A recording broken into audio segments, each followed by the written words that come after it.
ध्यान दिया है कि हमारे समाज में कुछ पारिवारिक संबंध धीरे धीरे अदृश्य हो रहे हैं। पहले हर बच्चे के माता पिता के अलावा चाचा, ताऊ, बुआ, मामा, मौसी जैसे ढेरों रिश्तेदार हुआ करते थे, लेकिन अब ये सभी मानो विलुप्त प्रजाति होते जा रहे हैं। भारतीय परिवारों में रक्त के कुल 5 रिश्ते समाप्त होने की कगार पर हैं। 1-2 पीढ़ी बाद संभवतः ये सभी संग्रहालय में सजा दिए जाएंगे। केवल अंकल और आंटी बचेंगे। इसे इस तरह समझा जा सकता है, यदि किसी दंपत्ति के 2 पुत्र और 2 पुत्री हैं, तो उनके सभी 5 रिश्ते यानी ताऊ, चाचा, बुआ, मामा और मौसी होंगे। यदि 2 पुत्र हैं लेकिन पुत्री एक ही है, तो उनकी जो संतानें होंगी उनकी कोई मौसी नहीं होंगी। मां के बाद बच्चों की कोई सबसे सगी महिला होती हैं, तो वो मौसी ही होती हैं। यदि किसी के 1 पुत्र और 2 पुत्री हैं, तो चाचा और ताऊ के रिश्ते नहीं होंगे। यदि 1 बेटी और 1 बेटा है, तो उनकी संतानों का न तो कोई चाचा होगा, न ताऊ, न मौसी।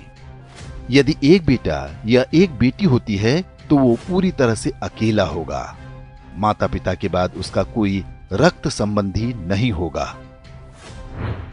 सिंगल चाइल्ड फैमिली को उनका निर्णय तीसरी पीढ़ी यानी जिनके वो दादा दादी होंगे बुरी तरह प्रभावित करेगा। उनका पौत्र या प्रपौत्र इस संसार में अकेला होगा। उसे अपने रक्त के रिश्ते की आवश्यकता होगी, तो इस पूरे ब्रह्मांड में उसका अपना कोई नहीं होगा। इसलिए दंपत्ति को सिंगल चाइल्ड के निर्णय पर गंभीरता से विचार करना चाहिए। ये न केवल हमारे बच्चों को एकाकी जीवन जीने को विवश करेगा, बल्कि हमारी हिंदू परिवार व्यवस्था को भी नष्ट कर देगा।